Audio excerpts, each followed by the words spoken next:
한국형 전투기 공동개발 사업, 20년 된 수건 사업. 반세기 쓴 F-4 팬텀 등 노후 전투기 대체 불가피. 내년 시제기 공개돼 2022년 첫 비행 실시할 예정.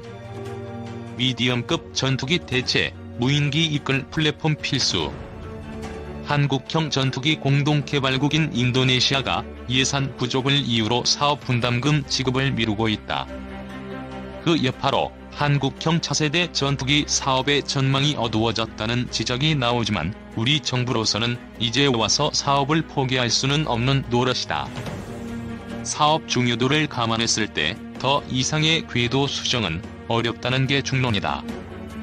인도네시아의 목리로 위기에 처한 한국형 전투기 개발 사업은 20년 가까이 된 수건 사업이다.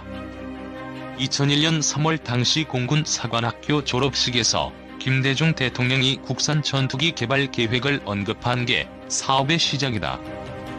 보람의 사업으로도 불리는 이 사업의 목표는 우리 공군의 노후 기종인 F-4, F-5를 대체할 새 전투기를 직접 개발하는 것이다. 하이 미디엄 로우 전투기 운용 개념에 근거해 미디엄급 전투기를 개발하는 게 군 당국의 목표다. 장거리 중무장 하이급 전투기는 최고 성능 전투기로 구매하기로 방침이 정해졌고 그 결과 미국으로부터 F-35E 스텔스 전투기가 도입됐다. 한국형 전투기는 미디엄급을 채우게 된다. 군은 2015년 한국 항공우주산업을 한국형 전투기 개발업체로 선정했다.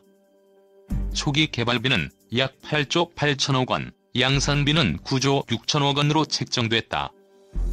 운영유지 비용까지 포함하면 전체 사업 규모는 30조 원에 육박하는 것으로 알려졌다. 내년에 시험용 전투기 1호기가 제작되며 2022년 첫 비행이 실시될 예정이다. 새 전투기는 길이 16.9m, 높이 4.7m, 폭 11.2m로 F-35E 스텔스 전투기보다 다소 크다. 쌍발 엔진을 탑재하며 최대 추력은 44,000파운드, 최대 속력은 시속 2200km이다. 비행 속력은 마하 1.6인 F-35E보다 다소 빠르다. 스텔스 기능이 없는 점이 흠이다. 우리 정부가 60%, 인도네시아가 20%, 한국 항공우주산업이 20%의 개발비를 분담할 예정인데 인도네시아가 비협조적으로 나오는 게 골칫거리다. 인도네시아 정부는 한국형 전투기 개발비 8조 5천억 원 중 20%에 해당하는 1조 7천억 원을 부담하기로 했지만 2,272억 원만 내고 나머지를 내지 않고 있다.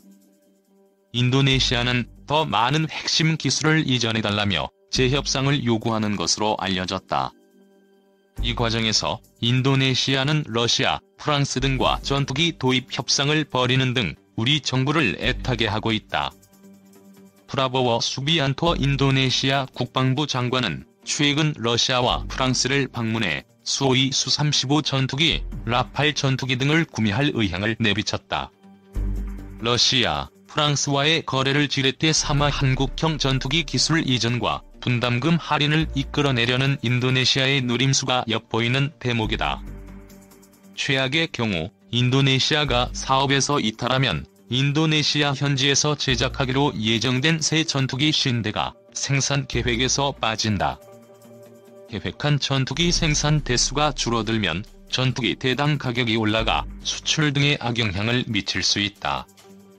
이 때문에 정경두 국방장관이 지난해 12월 인도네시아를 직접 방문해 프라보워 장관을 설득했다. 정 장관은 한국형 전투기 공동개발 사업의 인도네시아 총괄 책임자인 마흐푸드 MD 장관과 만나 사업의 중요성을 강조했다.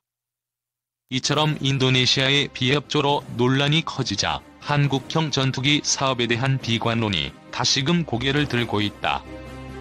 인도네시아처럼 전투기 개발 경험이 없는 국가와 합작하는 것이 애초부터 의미가 없었다는 비판이 제기된다.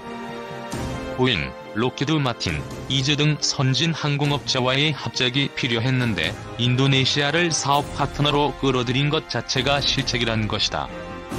대당 가격도 걱정거리다. 인도네시아의 이탈을 감안하지 않더라도 치솟는 개발비 탓에 대당 가격이 F-35A보다 비싸질 것이란 우려가 있다.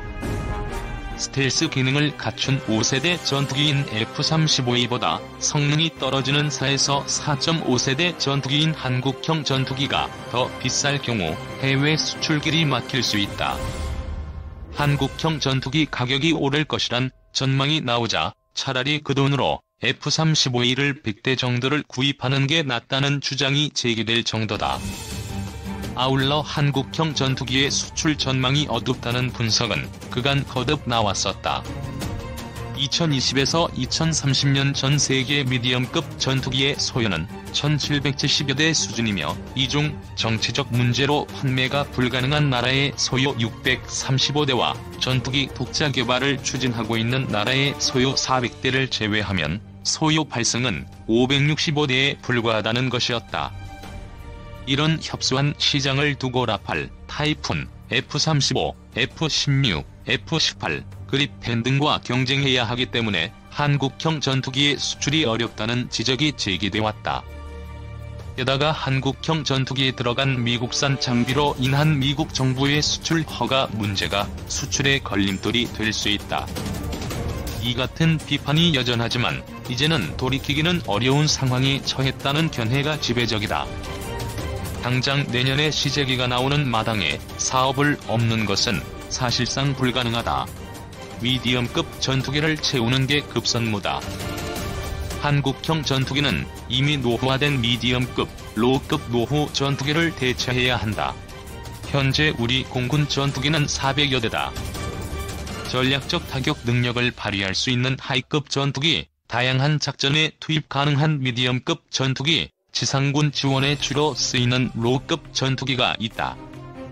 이 중 미디엄급 F-4 팬텀과 로우급 F-5 제공호는 각각 1960년대와 1980년대부터 운영돼 순차적으로 퇴역이 이루어지고 있다.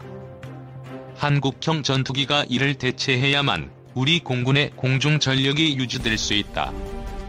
군 관계자는 전시에는 소티가 필요하다며 많은 소티를 하루에 운영해야 우리에게 위협이 되는 북한의 이동식 발사대를 부수고 지상군 이동을 차단하고 수도권을 위협하는 장사정포를 무력화할 수 있다고 설명했다. 전 세계적인 무인기 발전 추세를 따르기 위해서도 한국형 전투기는 필요하다. 무인기 기술이 발전함에 따라 향후 공중전 양상이 달라질 것으로 보인다. 유인 전투기를 축으로 삼아 다수의 무인기들이 편대 비행하며 작전을 수행하는 형태가 될 가능성이 크다.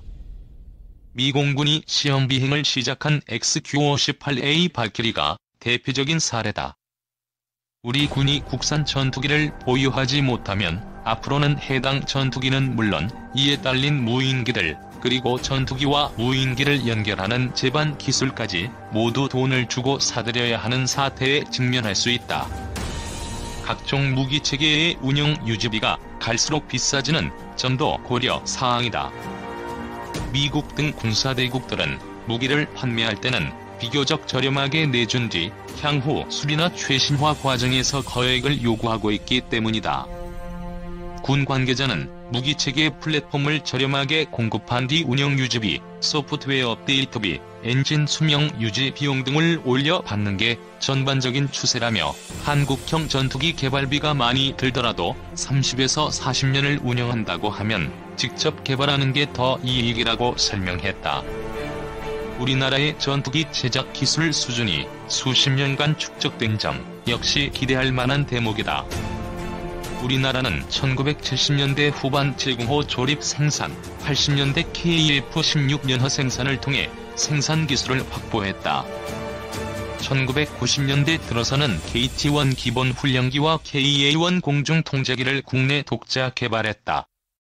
2006년에는 한국 항공우주산업이 미 로키드 마틴과 합작해 T-50 고등 훈련기에 이어 TA-50, FA-50 등을 개발했다. 축적된 기술은 한국형 전투기 개발에 반영되고 있다. 한국형 전투기 사업으로 인한 경제적 파급 효과도 기대된다.